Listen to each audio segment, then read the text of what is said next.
अगले लोग देखता करा दिया ना तेज है वो सोच बात कौन करा हाँ, है? जी। बाबूजी करा मैं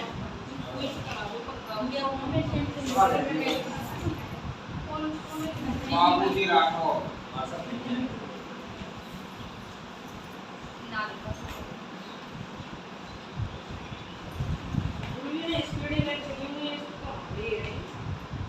बाबूजी राठौर हो जाएगी अपने आप के लिए करना ये सर्च मान लो कि आप इतना करेंगे ना अभी स्टार्ट ना करेंगे बंद कर। अच्छा इनको अवतार किसका माना जाता है? इनको माना जाता है लक्ष्मण का अवतार।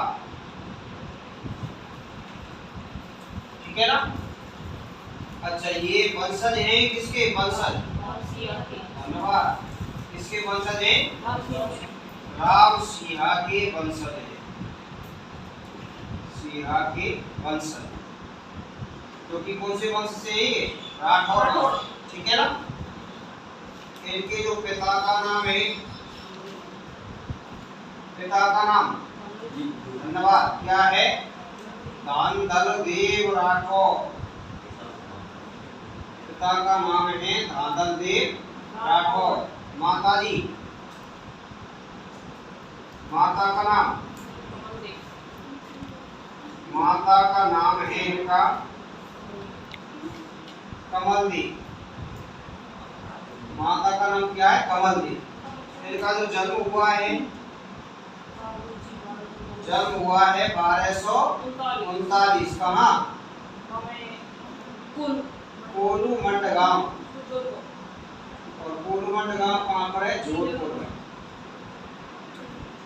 इनका जन्म हुआ है यहाँ पर। ठीक है ना? इनकी जो पत्नी है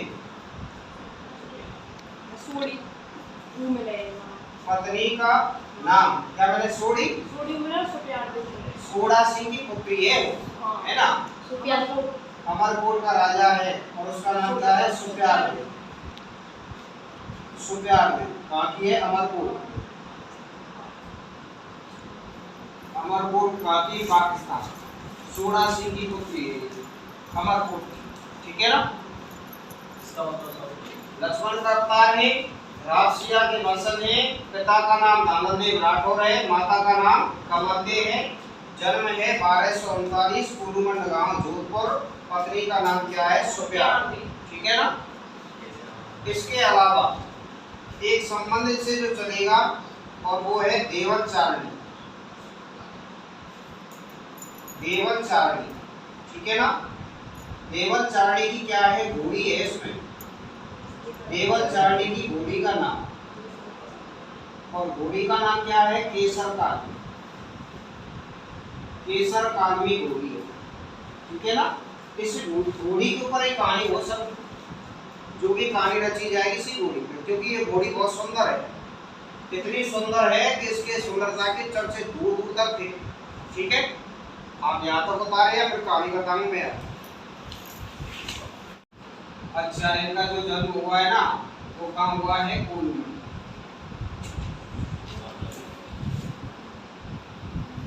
और ये बाबूजी कहाँ रहते हैं? कोलूमंड। ठीक है ना? और कोलूमंड में ही रहती है कौन? देवलचारिणी। ठीक है ना? और ये जो घोड़ी का नाम बताया उसका नाम क्या है? केसर कादमी। और कोलूमंड में और कौन रहते हैं? बाबूजी। बाबूजी अपनी बहन का विवाह और एक जायल का जमींदार है। जायल का जमींदार और जायल कहाँ पर है? नागौर। और यहाँ का जमींदार है जिसका नाम क्या है? जीवराम खिची। जीवराम खिची के साथ विवाह किया जाता है। विवाह होता है तब ये अपने ससुराल में आता है। कहाँ आता है? कोलूमंड। कोलूमंड में जब आता है तो उसकी पड़ोसी है देवलचारिणी उसकी घोड़ी को देखता है और घोड़ी को देखते ही क्योंकि घोड़ी पहले से बहुत सुंदर थी सुंदरता के चलते उसको मतलब सुंदर घोड़ी ऐसी थी कि लोग बाग देख के आते थे उसको। ऐसी घोड़ी थी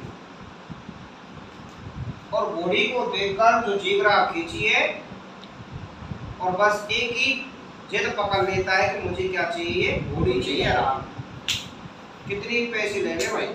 देवलचारिणी से कहा जो कुछ चाहिए बता, पर क्या चाहिए मुझे, घोड़ी चाहिए।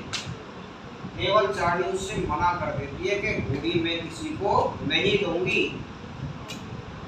ये नाराज होकर चला जाता है। हालांकि बाबूजी से कहता है, इससे कहता है कि मैं तेरे काम की है, तू कह दे यार घोड़ी दे दे, मन की नहीं देगी साहब, तुम जैसे बहुत आ गया खरीदार, ये नहीं देगी इस घोड़ी को। ये नाराज होकर चला जाता है।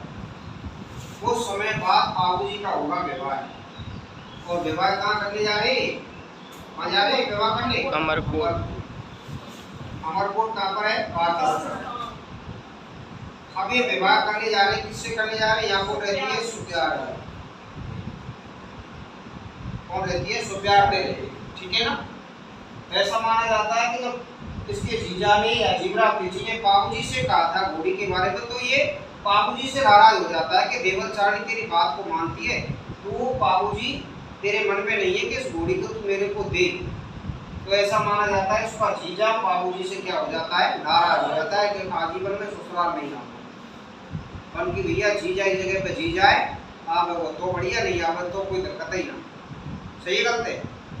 विवाह में जब जीजा को आना चाहिए, जीवरा खींची विवाह में नहीं आता है, विवाह करने जाता है तो बाबूजी देवलचारिणी से कहता है कि तेरी घोड़ी को वादे, मैं विवाह करने जा रहा हूँ। और ये देवलचारिणी बाबूजी को विवाह के लिए केसर काल में घोड़ी दे देता है, ठीक है ना। या तो वो क्या करती है, दे देती है। और इस बात का जो पता चलता है किसको, जीवरा खींची, कि मैंने घोड़ी मांगी जब मेरे को तो दी, और उसने मांगी है उसको घोड़ी दे दी। और वो वहां से चलता है, कहां से, जायल से, और कहां आता है, कोलूमंड आता है।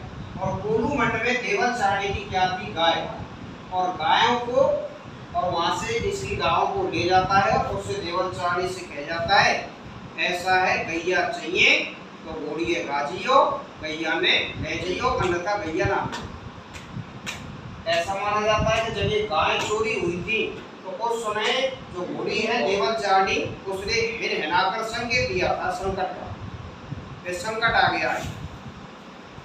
उसी समय देवलचारिणी जाती है और किसके पास पहुंचती है, बाबूजी के पास, और उससे कहती है कि तू घोड़ी कहाँ के लिए आओ, तेरी बीमारी हो गई, तेरा जीजा है, तेरी गैया नहीं लेगो। और मुझे कहो है कि गैया तब मिलेगी जब घोड़ी वापस मेरे को दे दी जाएगी। मन के ऐसा है, मैं चल रहा हूँ, 4 फेरे तो हैगे, कछु फेरे हो रहे, 3 फेरे हो रहे, फेरा न लेके बस चल ही रहूं। मान के फेरा गए तेरे हाड़ में, मुझे चाहिए मेरी गैया।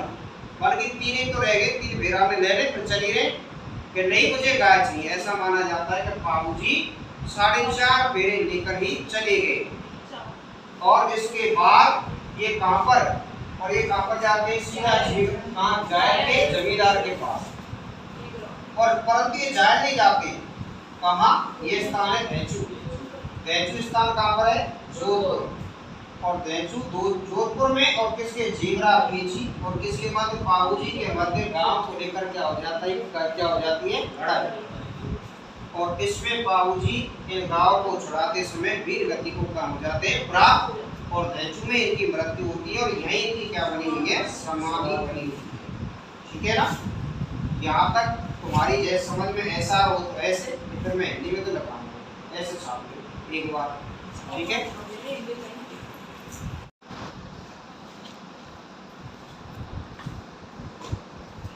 कौन सा स्थान है, कहाँ पर है, जोधपुर। क्या हुआ यहाँ, इसके बाद बाबूजी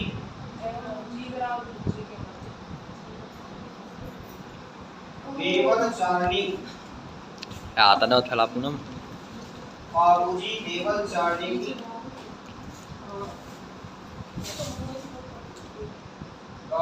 गांव को किसे, जीवरा पीछी से छुड़ाते हुए वीर गति को प्राप्त हुए। धीर गति को प्राप्त होगी। क्या होगी? एच, ठीक है ना। और यही इनकी क्या बनी हुई है? बाबूजी की क्या है यहाँ? समाधि। और यही की क्या हुई है? वृत्त पर मंदिर नहीं है। इनका जो प्रमुख मंदिर है वो मंदिर कहाँ पर है? कोरुमंड गांव, ठीक है ना। प्रमुख मंदिर, इनका जो प्रमुख मंदिर है वो मंदिर है कोरुमंड गांव। इनका मंदिर है कोरुमंड गांव। कोरुमंड गांव कहाँ पर है? जोधपुर में इनका मंदिर है, ठीक है। यहाँ जो मूर्ति है ना वो बाबूजी किस पर?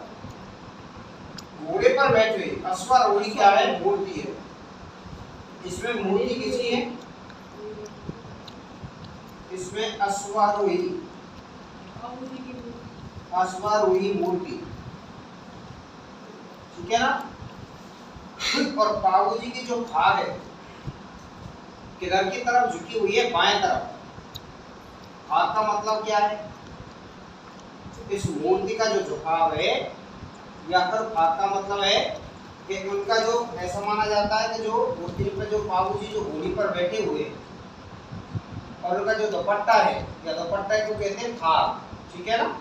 यह इनका जो भाग है तो झुका हुआ है किधर की तरफ? बाईं ओर। और इस पर जो भाग है इनका क्या है? किधर की तरफ? भाग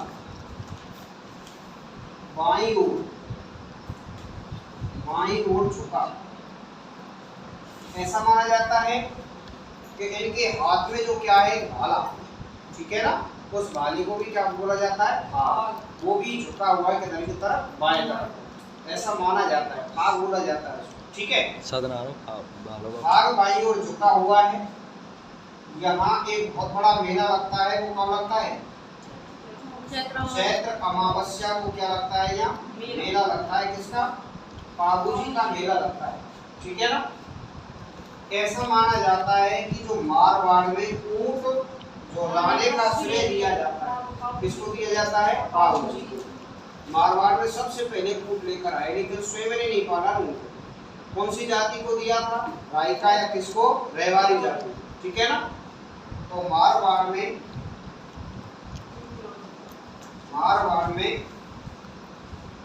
ऊंट लाने का, ऊंट या को सांडे भी बोलते हैं, ध्यान रखना, ठीक है ना। ऊंट या कौन से? सांडे। मारवाड़ में ऊंट लाने का श्रेय किसको दिया जाता है? तो बाबूजी को। इन्होंने ऊंट कौन सी जाति को दिए? इन्होंने ऊंट रेवारी या कौन सी जाति? रायका, इसी को रायका कहते हैं, ठीक है ना। इन्होंने ऊंट रेवारी या रायका जाति को पालने के लिए दिए थे, पालने के लिए दिए थे, ठीक है ना। अच्छा, आपसे पूछा जाए कि बताइए कि राजस्थान में रायका जाति के आराध्य किनको माना जाता है? बाबूजी, ठीक है ना।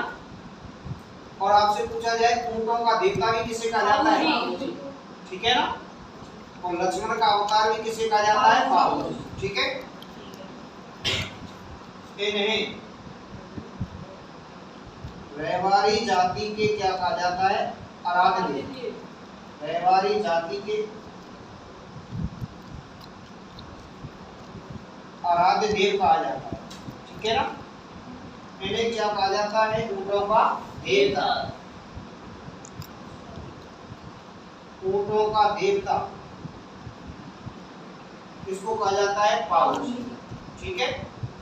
जबकि आपसे पूछा जाए कैमिल मैन किसे कहा जाता है? बाबूजी। कैमिल मैन, बाबूजी को कैमिल मैन है कैमिल मैन है अशोक टांक। अशोक टांक तुमने सुना है? टाइगर मैन, टाइगर मैन सुनो तो। नाम सुना? टाइगर मैन किसे कहा जाता है? टाइगर सिर्फ नाम है। कैलाश सांकला, उनकी किताब भी और है the tiger return of the tiger, ठीक है ना। ये पुस्तक है उनकी, क्यों कहा जाता है टाइगर, या फिर उनके टाइगरों के लिए उत्कृष्ट कार्य करने के लिए उनको क्या कहा जाता है, टाइगर मैन। इसीलिए कैमल मैन किसे कहा जाता है, अशोका को कहा जाता है, ठीक है ना, अशोका कैमल मैन, ठीक है। बता रहे यहाँ तक। मारवाड़ में ऊंट लाने का श्रेय किसको दिया जाता है, बाबूजी को। इनको क्या कहा जाता है, ऊंटों का देवता कहा जाता है। और ऊंट के बीमार होने पर किसकी फड़ बाँची जाती है, ऐसा माना जाता है, फड़ बाँचते हैं तो ऊंट क्या हो जाता है, सही हो जाता है।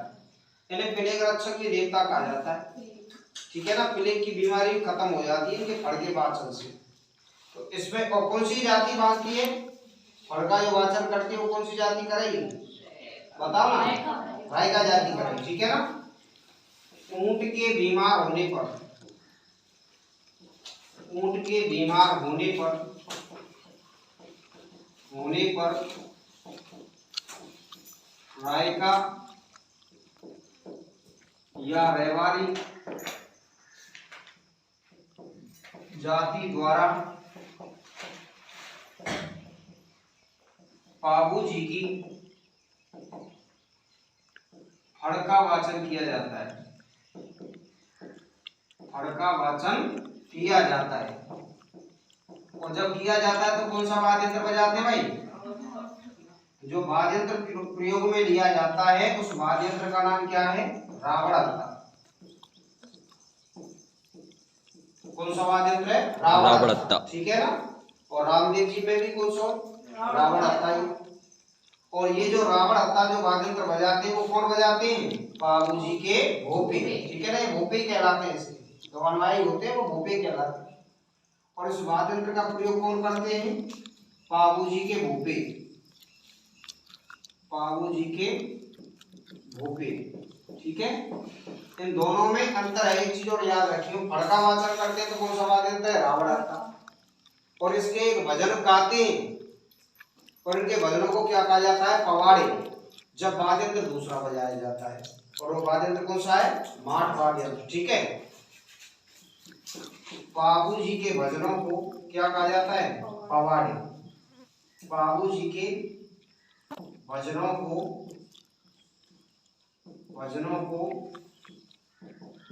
पवाड़े कहा जाता है, पवाड़े कहा जाता है, ठीक है ना। और भजन गाते समय कौन सा वाद्य यंत्र बजाया जाएगा, वाद्य यंत्र। और वाद्य यंत्र का जो प्रयोग होगा वो कौन सा वाद्य यंत्र होगा, माठ वाद्य यंत्र, माठ वाद्य यंत्र, माठ वाद्य यंत्र का प्रयोग किया जाएगा, ठीक है ना। अब एक चीज उसमें आपको दिखाया क्या, कि रामदेव जी के भजनों को क्या कहते हैं, लिखा दिया, रामदेव जी ने लिखा, अच्छा उनमें लिखाया है लोकगीतन में, या नोट डाल के लिख देना। बाबूजी के भजनों को क्या कहते हैं, पवाड़े। और ऐसे रामदेव जी के भजनों को क्या कहते हैं, रामदेव जी के भजनों को, रामदेव जी के भजनों को क्या कहा जाता है, तो व्यावने कहा जाता है, व्यावने कहा जाता है। भजनों को क्या कहा जाता है, व्यावने कहा जाता है, ठीक है ना। एक घटना और घटती है, एक थोड़ी जाति के लोग हैं जो गुजरात का शासक उनको वहां से भगा देता है। और थोड़ी जाति कैसी जाति है, एक अछूत जाति है। तब इनको जो शरण देता है, इनको रास्ता में नहीं देता, कोई इनको भगाने का प्रयास करता है, तो ये स्वयं थोड़ी जाति के साथ मिलकर क्या खाते हैं, खाना खाते हैं और उनको क्या देते हैं, शरण देते हैं। अर्थात ये थोड़ी जाति के भी क्या माने जाते हैं, आराध्य देव। और थोड़ी जाति के अगर आपसे पूछा जाए तो लोक देवता भी कौन है, तो ये कौन है, बाबूजी, ठीक है ना। थोड़ी जाति, थोड़ी जाति की, थोड़ी जाति की क्या है, आराध्य देव। थोड़ी जाति के भी क्या माने जाते हैं, आराध्य माने जाते हैं, ठीक है ना। और थोड़ी जाति के आराध्य, इसके अलावा ये आराध्य किस किस के, देखो एक तो आराध्य किसके ही, भील जाति के, और एक हमने अभी पढ़ी थी उसका नाम क्या है, रेवारी, ठीक है ना। इनका पुजारी कौन सी जाति का मिलता है मंदिर में? रहवारी जाति का ही मिलता है। और या फिर कौन सा है? राय का। और एक जाति कौन है? अब यह कौन सी? थोरी जाति, ठीक है ना। थोरी जाति के तीनों जाति के कौन है? ये आराध्य देव। तीनों जाति के क्या है? आराध्य देव। एक चीज याद रखना है, इन्होंने ग्रंथ नहीं लिखा है पाबूजी प्रकाश। वो पाबूजी प्रकाश ऐसा लगता है कि इन्होंने ग्रंथ लिखा है। उनका नाम क्या है? नहीं नहीं, वो है आसिया जी मोड़, ठीक है ना, उन्होंने लिखा है। पाबूजी ग्रंथ आसिया जी मोड़ है, आसिया जी मोड़ ने लिखा है ये ग्रंथ पाबूजी प्रकाश ग्रंथ या पाबू प्रकाश ग्रंथ, ठीक है। जो ग्रंथ लिखा, अच्छा लोक देवता में एक ही देवता है और एक ही देवता जिसने ग्रंथ लिखा है वो कौन है? रामदेव जी। और रामदेव जी ने कौन सा लिखा है? 24 पारी, ठीक है ना। पाबू प्रकाश ग्रंथ, पाबू प्रकाश, इनके ऊपर एक ग्रंथ लिखा है पाबू प्रकाश। उसका नाम क्या है? किसने लिखा? आसिया मोड़। आसिया मोड़ ने क्या लिखा है? ये ग्रंथ लिखा है, ठीक है ना। बाबूजी में लगभग सब कुछ हो चुका है और इसका मेला भी हो चुका है, बाला झुका हुआ है, जन्म, ठीक है ना, समाधि हो गई, सब कुछ खत्म है इसमें। अगले लोग देवता लिखेंगे आप गोगा जी।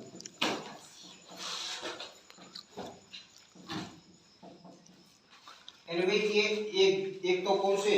रामदेव जी। रामदेव जी तो ऐसे कह एक घंटा चाहिए मैंने पूरा है बेकार। ये गोगा जी, पाबू जी और हड़बू जी और वे तो मेरा जी तो बिल्कुल नाम मात्र के मानो तुम तो, है ना। और कई जो लोक देवता बड़े हैं वो कौन से? लोक देवता तेजा, ठीक है ना। बाकी के तो एक घंटा में इतने लोक देवता आ जाएंगे या आपके लोक देवता ही कम, यही है जो है जो मेन तो है लोक देवता, इनमें नहीं जाता प्रश्न। आप गोगा जी और गोगा जी के उपनाम, उपनाम इनको क्या कहा जाता है? सांपों का देवता कहा जाता है क्या? है? इनको कहा जाता है सांपों का देवता, सांपों का देवता। और इनको क्या कहा जाता है? गौरक्षक देवता, ठीक है ना। गौ की रक्षा करते हुए मारे जाते, ठीक है। और आजकल गौरक्षा जो गाय की रक्षा तुम करो, मरे तो मर जाओ, ठीक है ना। पूजा पूजे को ध्यान रखो, हैं, पर गाय की तो रक्षा करनी चाहिए हमेशा। गौरक्षक देवता। और इनको क्या कहा जाता है? क्या इनको झारपीर कहा जाता है क्या? इनको क्या कहा जाता है? जहारपीर बाबा। जहारपीर, जो झारवीर नहीं है वो वीर, आप तो हमारी तुम्हारी भाषा में वीर लगा दें। पीर, ये मुसलमान इसकी पूजा करते हैं, जहारपीर बाबा, ठीक है ना। इन्हें झारपीर बाबा भी कहा जाता है। इसके अलावा इनको क्या कहा जाता है? कहाँ के इनका जो मंदिर है वो कहाँ पर है? तो इनका जो गोगा मेड़ी तो स्थान है वो स्थान पर, ठीक है ना। और तहसील कौन सी है? नहौर। या इनको क्या कहा जाता है? गोगा, या फिर आपको गोगा पीर के नाम से भी जाना जाता है, ठीक है ना। इनका उपनाम झारपीर या और कौन सा है? गोगा पीर, ठीक है। जन्म कहाँ हुआ इनका? जन्म माना जाता है 1003 ईस्वी में। और कहाँ हुआ है? ददरेवा। और ददरेवा स्थान कहाँ पर है? चूरू में, ठीक है ना। शताब्दी तो तुम बता ही सके, कौन सी शताब्दी है? बताइए कौन सी शताब्दी शुरू हो गई? 11वीं शताब्दी, सही है। अब 1001 शताब्दी शुरू हो जाएगी, 1099 तक 11वीं, ठीक है ना। और उसके बाद 12वीं शुरू हो जाएगी। तो जन्म हुआ है 1003 ददरेवा चूरू। और कब हुआ है? भाद्रपद कृष्ण नवमी को हुआ है। और इसे क्या कहा जाता है? इसे गोगा नवमी के नाम से भी जाना जाता है। एक तेजा दशमी हो गई, ठीक है ना। वो भादो कृष्ण की जगह पर क्या है? शुक्ल पक्ष। और नवमी की जगह पर क्या है? दशमी, ठीक है ना। तो गोगा नवमी तेजा दशमी, इसे गोगा नवमी कहा जाता है। गोगा जी का क्या हुआ था? जन्म। कौन से वंश के? वंश बताएंगे ना, तो कौन से वंश के? ये चौहान वंश के। गोगाजी चौहान है। कौन से वंश में जन्म हुआ इनका? चौहान वंश में। ठीक है। पिता का नाम बता सकेगा? धन्यवाद। पिता का नाम क्या है? पिता का नाम है जेवर सिंह। जेवर सिंह चौहान। जेवर सिंह चौहान। क्या नाम है ना? जेवर सिंह चौहान। ठीक है ना। माता का नाम? माता का नाम? माता का नाम क्या है? बाछल देवी। माता का नाम क्या है? बाछल देवी। ऐसे नाम आजकल मिले। जेवर सिंह चौहान। चल जेवर बोले, जेब में चौड़ी मत हो भले हैं। बाछल है ये, बाछल। ठीक है ना। और जेब में भले चौड़ी मत हो, नाम वैसे जेवर सिंह है। वैसे नाम शेर सिंह है। काम गीदड़ के से भले किस तरह पे सांस रहे हो, पर नाम शेर सिंह है ना। ऐसे ही माता का नाम क्या है? बाछल देवी। अगली बात करें, इनकी जो पत्नी है, पत्नी का नाम क्या है? तो पत्नी का नाम क्या है इनका? कैमल देवी। और ये कहाँ की रहने वाली? कोलू मंडलम। ठीक है ना। कैमल कहाँ की रहने वाली है? कोलू मंडल। और कोलू मंडल कहाँ है? जोधपुर में। तुमने अभी पढ़े होगा बाबूजी जन्म कब हो? जन्म कब हो? बाबूजी को जन्म पता ही हो? 1239। इनका जन्म कब हो रहा है? 1003। कुछ किताबों में ये दे रखा है कि ये बाबूजी की क्या थी? भतीजी थी। संभव है क्या? नहीं होना चाहिए ना। ये बाबूजी का संबंध जरूर है, वंशज है बाबूजी के वंश से। कौन? कैमल देवी। हाँ, उस विभाग की जिसका जो कैमल देवी का संबंध वो बाबूजी के वंश से ही है। ठीक है ना। कैमल देवी ऐसा माना जाता है कि ये बाबूजी की भतीजी हैं। भतीजी का जन्म तो पहले हो गया, चाचा पैदा हो गए बाद में। ठीक है ना। तो कौन सा है? कैमल देवी। कोलूमंड गांव कहाँ पर है? जोधपुर। ठीक है। अगली बात करें तो आप पहले यहाँ तक छापे, फिर कहानी बताओ।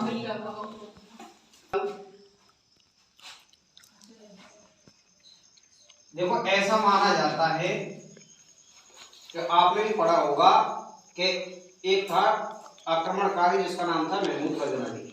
ठीक है ना। और महमूद गजनवी ने 1001 से लेकर 1027 तक 17 बार आक्रमण किए। और उसके आक्रमण में जो सबसे प्रमुख आक्रमण था वो था 1025 का गुजरात का सोमनाथ मंदिर का। ठीक है। वो जब आक्रमण करता है तो उस समय पर और होता क्या है कि ऐसा माना जाता है कि महमूद गजनवी की जो सेना है कि गांव को और क्या है गांव को ले जाती है। तब जो ये गोगाजी हैं और गोगाजी क्या करते हैं? उनकी सेना से लड़ते हैं। ऐसा माना जाता है स्वयं महमूद गजनवी से युद्ध लड़ते हैं और गांव को छुड़ाते हुए महमूद गजनवी से क्या हो जाते हैं? शहीद हो जाते हैं। इनके गुरु का नाम और रह गया है। इनके गुरु का नाम क्या है? गुरु का नाम, और गुरु का नाम क्या है? गोरखनाथ। ठीक है ना।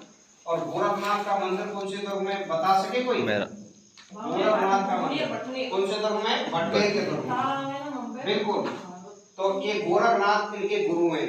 बड़ी अजीब बात है। क्या नाम है? गोगाजी। ठीक है ना। क्या नाम है? गोरखनाथ। क्या नाम है? गजनवी। और क्या नाम है? गाय। है ना। क्या अजीब नाम है? गोगाजी, गुरु नाम क्या है? गोरखनाथ। और गोगाजी ने किससे युद्ध लड़ा था? गजनवी से। और किसको छुड़ाते समय मारे गए? गाय को छुड़ाते। ये गागैया का संयोग बन रहा है। ठीक है ना। गोगा, गोरख, गजनवी, गाय। ठीक है। अगली बात करें हम, और गोगा मेडी भी है। ठीक है ना। इसी के नाम पर ये क्या करते हैं? ये महमूद गजनवी से गांव को छुड़ाते समय, गाय को छुड़ाते समय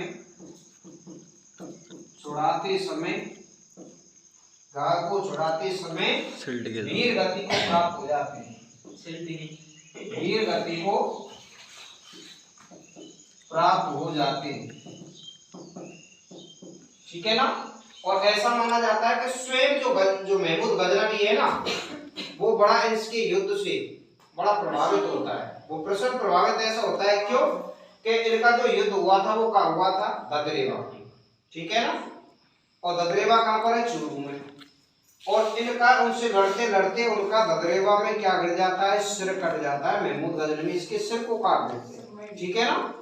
और इनका जो सिर है वो सिर कहाँ कट के गिर जाएगा? ये इनका जो शीश है, ठीक है ना, और ये जो शीश है इनका कहाँ कट जाएगा? तो ददरेवा चूरू, ठीक है ना, ददरेवा चूरू। और इसे क्या कहते हैं? इसे क्या कहते हैं? शीर्ष मेढ़ी कहा जाता है।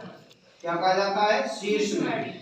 और ऐसा माना जाता है शक्ति इनको देवता क्यों कहा जाता है कि यहाँ से सिर कट गया, फिर भी महमूद गजनवी से क्या कर रहे थे? युद्ध लड़ रहे थे। सिर नहीं है, धड़ के साथ।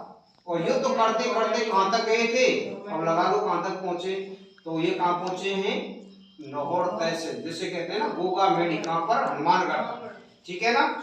इनका सिर यहाँ गिरा है, जबकि इनका जो धड़ है, जो धड़ का गिरा है, इनका जो धड़ गिरा है वो कहां गिरा है? तो लाहौर तहसील। और लाहौर तहसील कहां पर है? हनुमानगढ़। और हनुमानगढ़ में गिरा है। और इसे क्या कहा जाता है? धुरमेढ़ी कहा जाता है। धुरमेढ़ी या क्या कहा जाता है? धड़मेढ़ी, धड़मेढ़ी कहा जाता है। तब इससे गजनवी कितना प्रभावित होता है कि यार ये तो स्वयं कौन है? देवता है। तब इनको एक उपाधि लेकर जाते कि ये कौन है? तो झारपीर हैं। क्या है? इनमें शक्ति है। तो जो झारपीर की उपाधि दी थी इनको किसने दी थी? महमूद गजनवी। झारपीर की उपाधि किसने दी है? तो उपाधि किसने दी है? महमूद गजनवी। महमूद गजनवी ने इनको उपाधि दी है, जिसका नाम क्या है? झारपीर, ठीक है ना।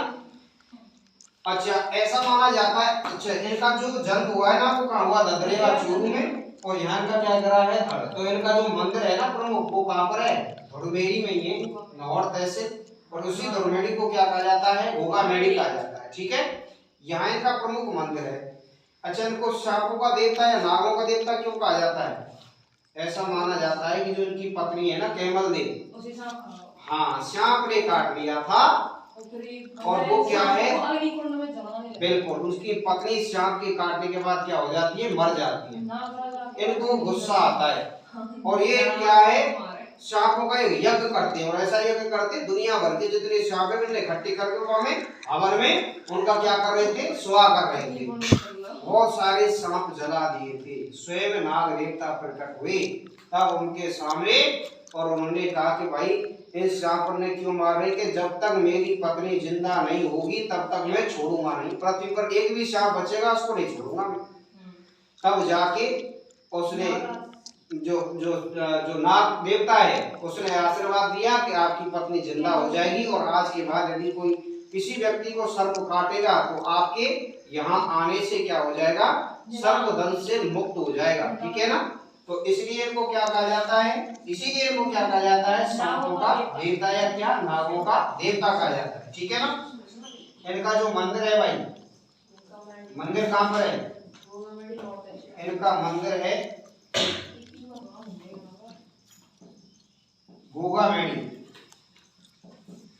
गोगा मेढ़ी, या फिर इसे क्या कहते हैं? धुरमेढ़ी। ऐसे क्या कहते हैं? धड़मेढ़ी, ठीक है ना।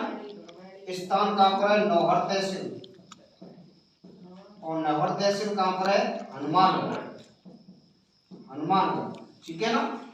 परंतु ये मंदिर ऐसा नहीं था भाई, क्योंकि प्राचीन समय में जो इस मंदिर का निर्माण करवाया गया था वो करवाया गया था फिरोज शाह तुगलक के द्वारा, ठीक है ना। फिरोज शाह तुगलक के द्वारा। तो अर्थात ये जो मंदिर था वो कैसा था? मकबरे नुमा। ये मंदिर था मकबरे नुमा। तो भाई क्योंकि मुस्लिम भी कोई निर्माण करवा रहा है तो वो अपनी शैली में करवाएगा। तो इस मकबरे नुमा मंदिर का निर्माण सबसे पहले करता है कौन? फिरोज शाह तुगलक। फिरोज शाह तुगलक। और कौन से मंदिर का? तो मकबरे नुमा, मकबरे नुमा मंदिर का निर्माण करवाता है, ठीक है ना। इनका जो मेन गेट है इस मंदिर का, और इस पर क्या लिखा हुआ है? बिस्मिल्लाह का चिन्ह बना हुआ है, ठीक है ना। आकृति क्या है? दरवाजे पर किसका? बिस्मिल्लाह। बिस्मिल्लाह का क्या बना हुआ है? बिस्मिल्लाह की आकृति या चिन्ह बना हुआ है, ठीक है ना? बिस्मिल्लाह का चिन्ह बता दूं तो भाई, ठीक है ना? बिस्मिल्लाह का क्या बना हुआ है? चिन्ह बना हुआ है। इसके अलावा आपको मैंने लिखाया था एक बीकानेर के शासक थे गंगा सिंह। बाद में जब गंगा सिंह आए तो उसने इस मंदिर का निर्माण करवाया, मंदिर बन उसका निर्माण करवाया जो हिंदू शैली में, और मुस्लिम शैली में निर्माण करवाया फिरोज शाह तुगलक ने, और हिंदू शैली में निर्माण किसने करवाया? गंगा सिंह ने। इस हिंदू शैली मंदिर का निर्माण, हिंदू शैली और मंदिर का निर्माण किसने करवाया? गंगा सिंह। और मैंने ये भी दिखाया कि आधुनिक गोगा मेड़ी का निर्माण भी किसने करवाया? गंगा सिंह। तो आज वर्तमान में आप मंदिर देखते हो उसका निर्माण किसने करवाया था? गंगा सिंह ने करवाया था, ठीक है ना? यहाँ तक आपने इसमें अगर और जोड़े तो इसमें इसके जो मंदिर में जो पुजारी मिलते हैं ना, चलो आप पहले यहाँ तक छापो, मैं आगे बताऊँ। यहाँ जो मंदिर है इनके मंदिर में पुजारी जो रहते हैं ना, पुजारी देखो इसमें मुसलमान जाति के भी रहते हैं और कौन सी जाति के रहते हैं? हिंदू जाति के, ठीक है ना? खास बात यह है कि हिंदू जाति या हिंदू धर्म का जो पुजारी है वो कितने माह के लिए रहता है? 1 माह के लिए, और मुसलमान का 11 माह तक रहता है, ठीक है ना? ऐसा क्यों? और ऐसा ही क्यों कि फिरोज शाह तुगलक ने मंदिर का निर्माण क्यों करवाया? ऐसा माना जाता है कि जो गोगा जी के जो वंशज थे उन्होंने आगे चलकर अपना धर्म परिवर्तन कर लिया और वो क्या बन गए थे? मुसलमान बन गए थे। और यही वंशज आगे चल के जो फिरोज शाह तुगलक था उसके यहाँ क्या करते थे? नौकरी करते थे, और फिरोज शाह उनके कहने पर फिरोज शाह तुगलक ने इस मंदिर का निर्माण करवाया। अब इसीलिए शुरू से ही यहाँ, क्योंकि इनका निर्माण भी मुस्लिम शैली में हुआ है, निर्माण ही मुसलमानों ने करवाया, इसके वंशज ही मुसलमान हो गए, पुजारी भी शुरू से फिर कौन रहा? मुस्लिम जाति, ठीक है ना? तो 11 माह तक कौन रहता है? मुसलमान, और 1 माह तक कौन रहता है? हिंदू। यहाँ बहुत बड़ा मेला लगता है, और मेला कब लगता है? चैत्र, कब? कृष्ण, चैत्र कृष्ण कब लगता है? 9 को। इसे क्या कहते हैं? गोगा नवमी। ये कृष्ण भाद्रपद, बिल्कुल सही, भाद्रपद कृष्ण कब को लगता है? 9 को, और इसी को क्या कहते हैं? गोगा नवमी कहा जाता है। और ये भी सांप्रदायिक सौहार्द का मेला है, इसमें हिंदू के साथ साथ कौन आते हैं? मुसलमान भी आते हैं, ठीक है ना? मुसलमान भी मानते हैं इनको, और ऐसा भी माना जाता है कि जो इनका जो थान मिलता है ना, वो कौन से वृक्ष के नीचे मिलता है? खीली वृक्ष के नीचे। और थान पर किसका चिन्ह मिलेगा? सांप का, ठीक है? किसका? नाग का मिलता है। इनके जो थान मिलता है वो थान किसके पेड़ के नीचे? खिजड़ी। और ये थान है इनका, और जो थान पर क्या मिलेगा? सांप। ये सांप की क्या मिलेगी? आकृति, सांप की आकृति मिलेगी। हाँ बिल्कुल सही कह रही है लाली, इनके बारे में चलती है गांव गांव खिजड़ो तो गांव गांव गो, ठीक है ना? गोगा जी जहाँ गांव गांव में खिज रही है वही गोगा जी के क्या है? थान है। इनके बारे में कहावत है गांव गांव खिजड़ो, और गांव गांव में क्या मिल जाएंगे आपको? गोगो मिल जाएंगे, ठीक है ना? मतलब गांव गांव में क्या मिल जाएंगे? गोगा जी मिल जाएंगे। इसके अलावा इनमें और कुछ रह गया? गोगा जी में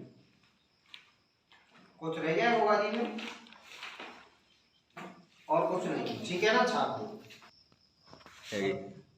अब एक चीज रह गई है, वो क्या रह गई है? मेरी कल परसों बताया मैंने कि जो किसान है अच्छी, हाँ बिल्कुल ठीक है ना, अच्छी फसल की कामना के लिए और जब खेत को जोतते हैं हलवा हली पर और 9 गांठों वाली क्या बांधते हैं? राखी, जिसे क्या कहते हैं? गोगा राखड़ी कहते हैं, ठीक है ना? और रिकड़ी किसे कहा जाता है? मेघवाल जाति के भक्तों को, और उसे रिखियां भी कहा जाता है। ध्यान रखना, कहीं रिखियां भी सही है और रिकड़ी भी सही है। रिखिया भी कहा जाता है, रिकड़ी भी कहा जाता है। और जबकि तेजा जी के भजन गाए जाते हैं, क्या है, जोतने के बाद अच्छी फसल, उनको क्या कहते हैं, तेजा टेर कहते हैं। अच्छा, इसमें लिखना है किसान हल जोतते समय, किसान हल जोतते समय अच्छी फसल की कामना के लिए, अच्छी फसल की कामना के लिए